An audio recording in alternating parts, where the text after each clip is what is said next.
Olá, estudantes, sou a professora Jânia. Vamos continuar aqui na nossa disciplina de Ecologia, estudando hoje sobre a perda da biodiversidade. Lá na página 22 da apostila de vocês, tá? Vocês encontram esse assunto, certo? Quando a gente fala então da perda da biodiversidade, né, a gente tem essa imagem aqui, certo? E essa frase, né, se é caro preservar o meio ambiente, né, experimente o custo de recuperá-lo. Então, na nossa aula anterior, a gente falou sobre economia e biodiversidade, quais são as vantagens, né, que nosso, por exemplo, território brasileiro, até outros países têm, né, em cima da biodiversidade, como que ela é importante, né, ela precisa ser explorada com consciência, né, há uma necessidade de ser explorada, né, para gerar emprego, para gerar economia, certo? Mas também, né, que isso seja com consciência, tá? De uma forma sustentável, dizemos assim. Se a gente vai lá e arranca uma árvore, né? A gente arranca a árvore, a gente tem que plantar duas, tem que plantar três, né? Isso que é, então, desenvolvimento sustentável. Então, aqui a gente tem, né, essa frase onde ela representa uma séria, né, imposição aqui, né, porque realmente, né, se a gente não preserva o meio ambiente, depois vai ficar muito difícil para a gente poder recuperar, tá? Então a gente está vendo, por exemplo, muitas florestas sendo devastadas, né, pelas chamas. Quanto tempo vai demorar para elas se recompor, né? Quantos animais nós perdemos com isso, né? Será que foi realmente um incêndio criminoso, né? Às vezes a gente não quer acreditar nisso, né? Que o ser humano seja capaz disso, né, pessoal? Mas assim, se a gente não faz a nossa parte, né? Uma pessoa que vai ali e erra, muitas pessoas vão pagar por isso, muitas pessoas vão ter um prejuízo com relação a isso, tá? Então, a gente precisa se conscientizar, tá? Então, a gente fala sobre a perda da biodiversidade, isso é muito sério. E quando a gente fala sobre perda da biodiversidade, não é só quando pessoas de outros países, por exemplo, querem vir para o nosso território brasileiro, para a floresta amazônica, né, e explorar, né, a fauna e a flora, né, porque eles têm uma tecnologia maior, né, digamos assim. Não é com relação, né, a isso, a perda, né? A perda é com relação a gente não saber, né, como povo, como população, né, a usar, né, a flora, né, usar a fauna, mas também saber devolver isso para o meio ambiente, tá? Bom, aqui essa página, ok? Aqui ela chama O Eco, ok? Vocês podem pegar as informações dessa página aqui também, que é super importante, foi até onde eu tirei essa imagem, que o professor, né, que escreveu isso aqui, um professor, né, da universidade, ele é professor, né, de Universidade de Ensino Superior, ok? Universidade Federal de Goiás, né, onde diz que a perda de biodiversidade gera instabilidade econômica do planeta, tá? Então, perder a biodiversidade vai gerar instabilidade, tá? Lembrando que muitas pessoas precisam, por exemplo, da pesca para sobrevivência, tá? Muitas pessoas precisam, por exemplo, daquela cultura, né, daquela agricultura ali, né, por exemplo, de produção de açaí, tá? Vamos dizer assim, e muitos outros, né?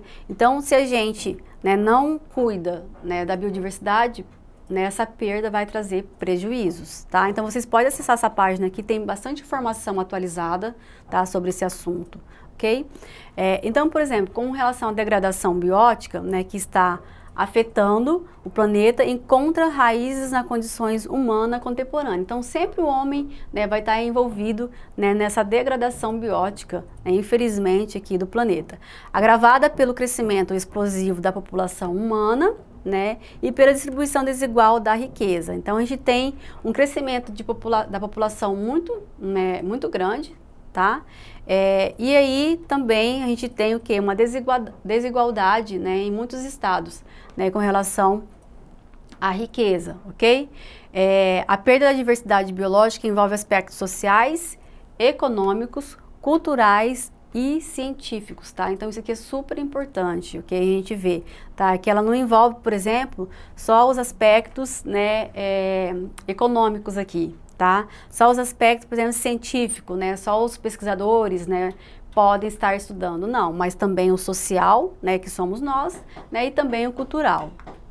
Bom, a comunidade científica internacional quanto governos, tá? Entidades não governamentais, no caso as ONGs, né, ambientalistas, vêm alertando para a perda da diversidade biológica em todo o mundo e particularmente nas regiões tropicais. Então essa imagem aqui ilustra bastante, né?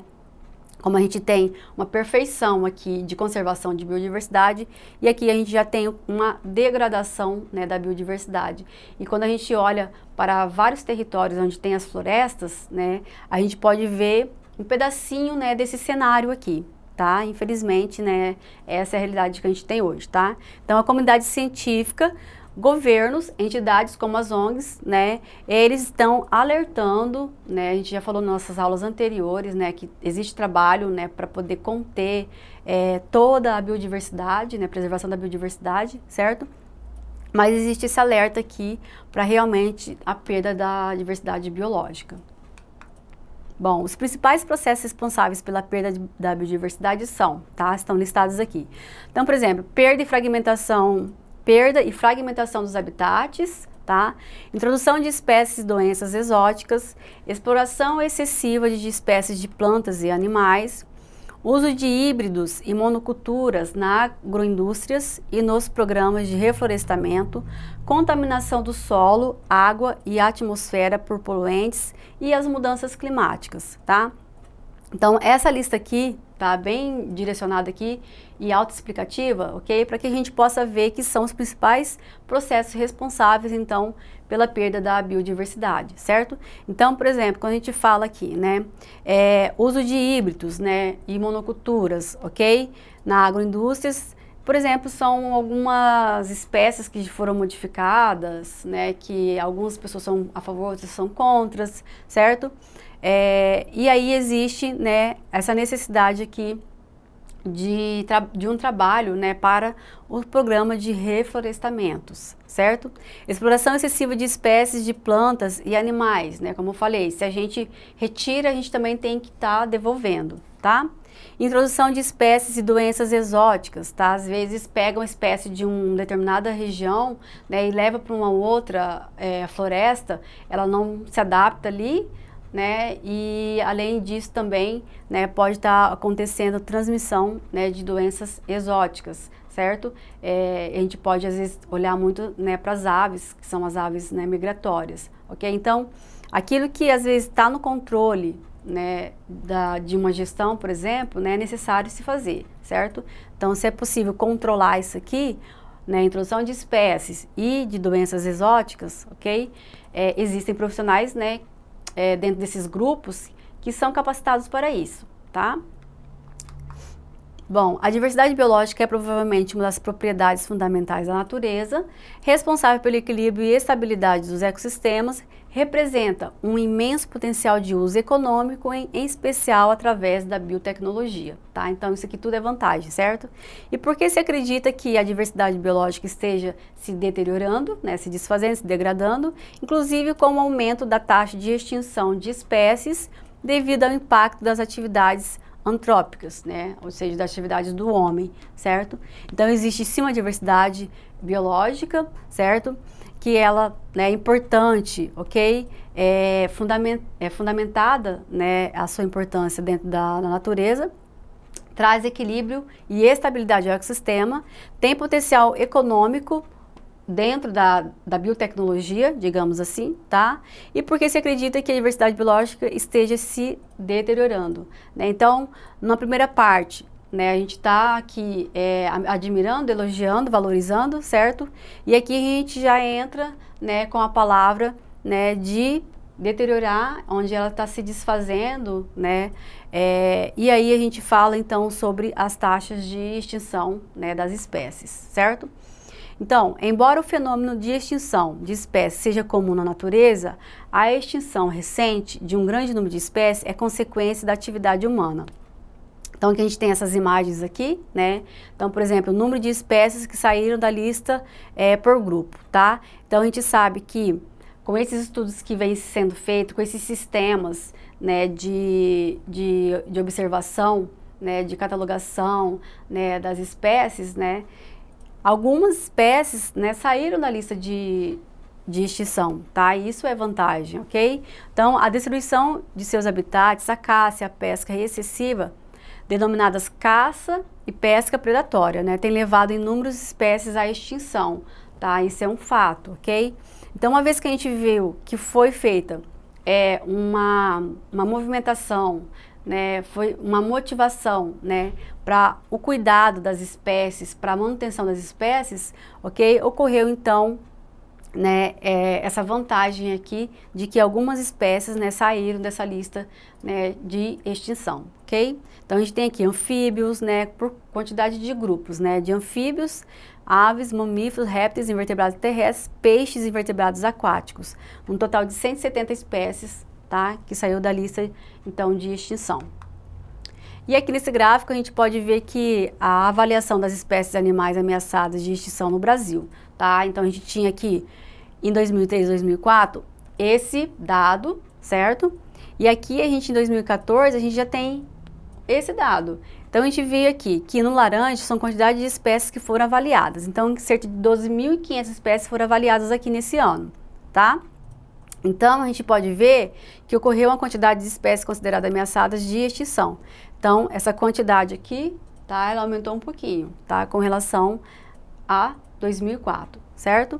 Bom, esses dados, né, que são aqueles dados que eu comentei com vocês que precisam ser atualizados. Então, eles fazem a cada 4, 5 anos, né? Então, com aquele sistema lá de biodiversidade, sistema de identificação, né, da biodiversidade brasileira, esses dados podem ser, então, atualizados, tá? E aqui a gente tem uma lista, ok? Que com certeza precisa também ser atualizada, onde a gente traz aqui uma lista dos animais que estão, né, ameaçados de extinção, tá? Depois vocês podem pegar os slides e podem olhar com um pouquinho mais de detalhes, ok? Então a gente tem, por exemplo, o lobo-guará, né? Lobo-guará. Vamos ver se o cervo do Pantanal tá aqui. Cervo do Pantanal, tá? São dos animais, né, super importantes, né, que eles estão na lista de animais ameaçados de extinção. Assim como a gente também tem, né, a onça-pintada. Bom, o tamanho mínimo que uma população tem de atingir para não se extinguir varia de espécie para espécie, tá? Então, isso também é avaliado, tá? Depende da sua capacidade reprodutiva, da sua vulnerabilidade às influências do meio, né? E da duração de seu ciclo vital, entre outras coisas. Então, a gente, por exemplo, pode ver quando as florestas estão sendo né, acabadas, vamos dizer assim, né? Com as chamas, ok? A gente vê que os animais que estão ali, eles precisam de alimentos, né? E aonde estão os alimentos? Né? Está existindo o quê? Uma escassez de alimentos para eles, né? Então, assim, muitos grupos ambientalistas estão levando alimentos para esses animais. Então, será que isso não é um fator de vulnerabilidade para influenciar na sua capacidade, né? Por exemplo, de resistência, tá? Então, isso também vai influenciar, né, na reprodução, na vida desses animais, tá? No ciclo de vida desses animais, tá? Então, aqui nessa imagem mesmo a gente pode ver ilustração de queimadas, né? Onde a gente sabe que com certeza muitos animais, né, estariam usufruindo dessa vegetação, tá? Bom, espero que vocês tenham aprendido, que vocês tenham gostado, tá? Desejo muito entusiasmo no estudo de vocês e aguardo vocês na nossa próxima aula. Até mais!